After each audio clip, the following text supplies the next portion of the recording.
Or is this the magic? Or is this the power? Tonight, we are analyzing Nancy Down from The Craft. This one's fascinating because Nancy wasn't born evil. She's not a psychopath from the start. We actually watch her transformation in real time from an abused, powerless girl to someone who becomes drunk on power and completely loses herself. And psychologically, that makes her one of the most realistic villain origins in horror, because this is what power corruption actually looks like. Let's break down Nancy Downs like she's sitting in my office. Is Nancy Down a sociopath? Or is she a trauma victim who spiraled when she got power she couldn't handle? In The Craft, we watch a teenage girl go from being bullied and abused to wielding actual magic. And within days, she's attempting murder. The internet and media calls her crazy, evil, a cautionary tale about witchcraft. But as a psychologist, when I see Nancy's behavior, I see something much more complex. Today I'm breaking down Nancy's mental state like a clinical case file. We're going through her background, her escalation, and I'm giving you my professional diagnosis. This is what happens when you give power to someone who's never had any. Let's start with Nancy's home life because this is crucial to understanding her psychology. Nancy lives in a trailer with her mother and stepdad. Her mother's an alcoholic and Ray is abusive. They're poor, struggling, trapped, and Nancy has zero control over any of it.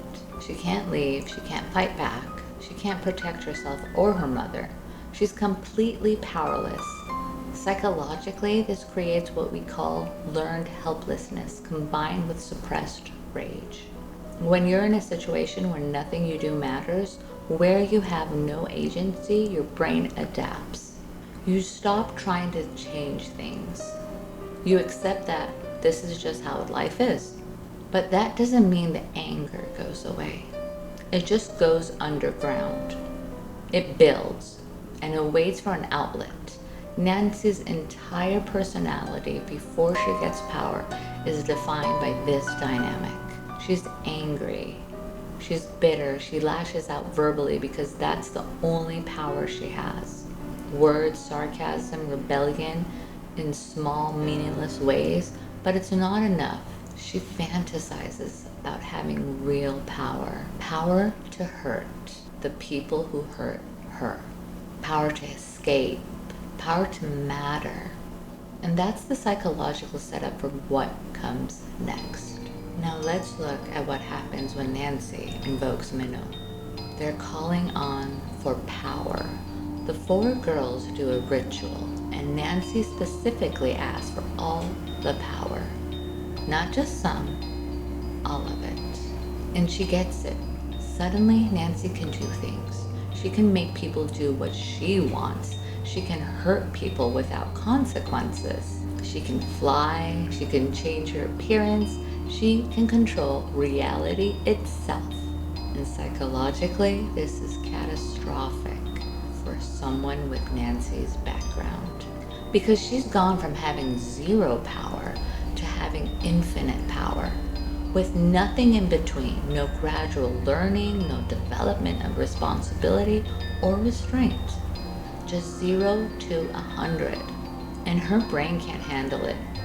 Look at the scene where she walks on water. She's not amazed or grateful. She's manic. She's screaming, laughing, completely unhinged. This is what psychologists call power intoxication. When someone who's powerless suddenly gets power, especially extreme power, they often can't regulate it.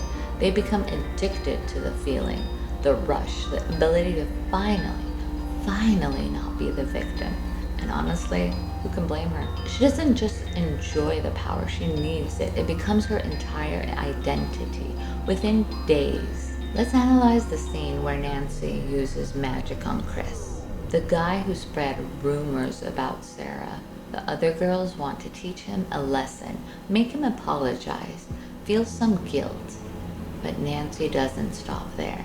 With magic, she pushes them out from the window. She kills him. And when the other girls are horrified, Nancy doesn't feel remorse. She laughs. She justifies it. He deserved it, she says. Psychologically, this is where we see Nancy's empathy completely collapse. She's moved from wanting justice to wanting revenge to wanting to inflict pain because she can. The power just hasn't changed her behavior, it changed her psychology. This happens in real abuse cases too. When victims of severe abuse finally get into the position of power, some of them become abusers themselves, and the power removes the last restraint. Nancy spent years being hurt with no ability to fight back. Now she could hurt people and there's nothing that anyone could do to stop her. All that pain, all that humiliation comes pouring out, and she directs it at anyone she perceives as a threat or an annoyance. Chris spread rumors, so he does. Sarah questions her, so she becomes an enemy. Her mom's boyfriend abused her, so she kills him too. And she feels nothing but satisfaction. Now let's look at Nancy's transformation after she kills her stepfather. She doesn't feel guilty. She feels liberated. She's rich now, so she changes her style, her wardrobe, they have a new house. She's not Nancy, the trailer park girl anymore. She's Nancy the powerful, Nancy the witch. Nancy can do anything. And she talks about Manon, more the entity she invoked, as if she is one with them, and as if she's transcending humanity entirely. This is a God complex developing in real time. A God complex is when someone genuinely starts to believe they're above normal human rules and limitations, that they're special, chosen, superior to everyone else. And for Nancy, this makes psychological sense. She went from the bottom of the social hierarchy to being able to control reality. From being abused and poor to being untouchable. That kind of extreme shift breaks your sense of what's normal. You start to feel like the rules don't apply to you, like you're playing a different game than anyone else. Nancy fully embraces this. She's not just a girl with powers, she is power. She tells Sarah, I am Manon. She's not even serving a deity anymore. She believes she's become one. Psychologically, this is psychotic grandiosity, a complete break from reality when you could no longer distinguish between yourself and the omnipotent. Let's analyze what happens when Sarah tries to buy Nancy's powers. Nancy doesn't just get angry, she becomes convinced that Sarah was always against her, that Sarah is weak, jealous, trying to hold her back, that everyone is trying to get her power because they're threatened by her.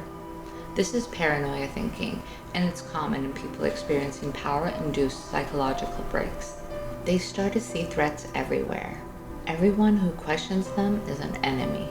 Anyone who doesn't worship them is plotting against them. Nancy tries to kill Sarah, not because Sarah actually hurt her, but because Sarah represents a reality Nancy can't accept anymore. The reality that power doesn't make you God, that actions have consequences, and that you're still human, still fallible, still accountable. And Nancy can't tolerate that reality, so she tries to eliminate it. Here is my clinical assessment of Nancy Downs' pre-power baseline. Complex PTSD from ongoing abuse and neglect, learned helplessness from chronic powerlessness, suppressed rage and maladaptive coping mechanisms, poor emotional regulations due to unstable home environment, post-power diagnosis, acute psychotic break with grandiose features, substance-induced psychotic disorder, the substance being magic in this movie, secondary antisocial traits, loss of empathy, disregard for others, God complex with paranoid features. What makes Nancy's case fascinating is she's not a psychopath. Psychopaths are sometimes born with different brain wiring. They never develop empathy in the first place. Nancy had empathy at the beginning. She cared about her friends. She cried when she was hurt. She wanted connection. But the combination of severe trauma plus sudden extreme power destroyed that capacity. This is what we call acquired psychopathy or secondary psychopathy. It's not how you're born, it's what trauma and power can turn you into. Think about it psychologically. Nancy spent years learning that the world is cruel, that people hurt you and get away with it, that being good, being kind, being human only makes you a target. Then she gets power, and that power proves she was right. She can hurt people and get away with it. She could be cruel without any consequences. Being human was weakness. Being a god is strength. So she sheds her humanity like a skin she doesn't need anymore. And she becomes the thing she always feared, a monster who hurts because she can. Here's what makes Nancy so psychologically tragic. She didn't want to be evil. She wanted to be safe. She wanted to not be a victim anymore. She wanted control over her own life. Those are completely reasonable desires. But she tried to achieve them through power instead of healing, through domination instead of growth. And power without wisdom, without empathy, without restraint, doesn't make you safe. It makes you dangerous. Primarily to others, but ultimately to yourself. Because Nancy ends up in an asylum, completely detached from reality, still believing she's a god, even as she's restrained and medicated. But power didn't free her, it destroyed her. She traded one prison for another. The trailer for a mental institution. Powerlessness for psychosis. And she can't even see it. That's the real horror of Nancy Downs. Not that she became evil, but that she became a cautionary tale for something that happens in real life every single day. Abused people who get power and use it to hurt others. Victims who become perpetrators. People who are so damaged by trauma that when they finally get the ability to fight back, they don't know when to stop. Nancy needed therapy, support, a way out of her abusive home. She needed healing. Instead, she got power. And power doesn't heal trauma. It just gives you new ways to express it. That's my diagnosis. Not born evil. Created by abuse. Unleashed by power. Destroyed by her own inability to handle what she'd wished for. The craft wasn't the problem. It was what she brought to the craft. All that pain, all that rage, all that desperate need to never be powerless again. Magic didn't corrupt Nancy. It just revealed what trauma and powerlessness had already done to her and gave her the ability to make everyone else feel what she felt her entire life. Small, helpless, afraid. That's not villainy, that's tragedy. And it's happening in real life to real people who never get magic powers but find other ways to hurt the people around them. Because hurt people hurt people. And Nancy Downs is the blueprint for how that happens. You're a witch! Scream and The Craft are important movies for me because of that nostalgic feeling. So thank you for being here. And if horror feels like home, join the Dominion.